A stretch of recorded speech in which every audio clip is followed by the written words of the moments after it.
महात्मा गांधी की लास्ट तक कोशिश थी जिन्ना को समझाना, लेकिन उसको उघारे नाचने का शौक था, नहीं समझ में, उसको बनाना था। भाई पूरी दुनिया में सबके रहने के लिए जगह था, सुअरों का एक भी बाड़ा नहीं था। समझ में आ गया कि नहीं आ गया? तो चाहिए ना वहां पे एक तो अजीब अजीब सिचुएशन थी। जिन्ना माना ही नहीं माना था। हमारी पाकिस्तान से दुश्मनी इतनी भयानक हो गई है ना, और वो इतना बिना मतलब युद्ध थोप दिया हम लोगों पे, ताकि हम लोग ना बहुत ज्यादा अंदर से खफा है। अदरवाइज में अगर हमारा विभाजन नहीं हुआ रहता तो हमें आज कोई हराने वाला नहीं था।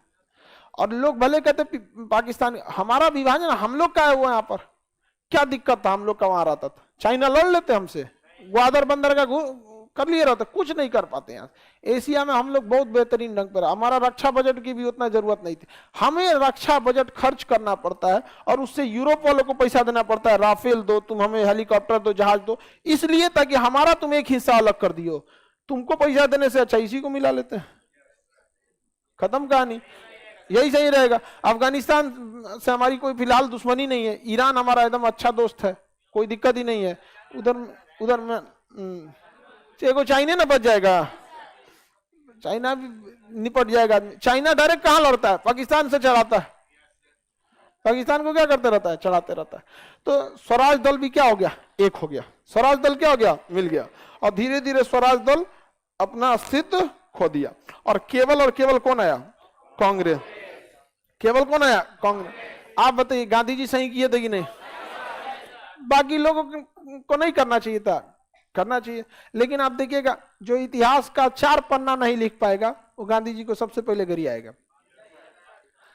और नाथूराम गोडसे कहिएगा 1 पेज लिखो, नाथूराम गोडसे के बारे में 1 पेज लिखो तो आपको 1 लाइन नहीं आएगा, महात्मा गांधी को गोली मार दिया।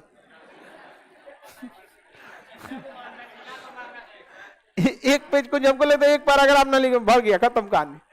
उस समय लॉर्ड माउंटबेटन को मारे रहते, जिन्ना को मारे रहते, काहे नहीं? उधम सिंह को देखे 1940 में जाके मारे कि नहीं मारे उसको? हाँ, लंदन में घुस के ओडार को मारे कि नहीं? मानना चाहिए ना इनको ना। इनको मिला 80 साल का बूढ़ा जो चल नहीं पाता था अपने पैर पे, कंधा पे हाथ रख के चलता था, इसे किसी 2 आदमी के कंधा पे हाथ रख के चलता था, वो नहीं चल पाया, मार दिए। जा मानने दे। वही तो कह रहे हैं कि अगर आप उनसे कहिएगा 1 पेज लिखो नाथूराम गोडसे के बारे में तो ना लिख पाए, लेकिन एक से एक हो जाता। अंग्रेज, आप समझ में आता है कि भारत को कितना आसान से गुलाम बना लिए थे।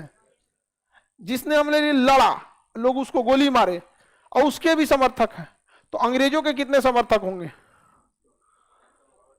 आप खुद सोचिए, जिसने हमें लड़ भिड़ की आजादी दिलाई, इतना सब कांड हुआ, हम लोगों को लग रहा होगा स्वराज दल बढ़िया है, लेकिन जिस इंसान गांधी की इतनी दूरदर्शिता थी, उसके मारने वाले की इतनी प्रशंसक है, तो जब हम गुलाम होंगे तो अंग्रेजों के कितने प्रशंसक होंगे? 1857 की क्रांति में सिंधियों ने खुल के अंग्रेजों का साथ दिया, पैसा हथियार सब कुछ दिया यहाँ पे। तो इसीलिए तो भारत को क्या रखा गया था? गुलाम रख दिया गया।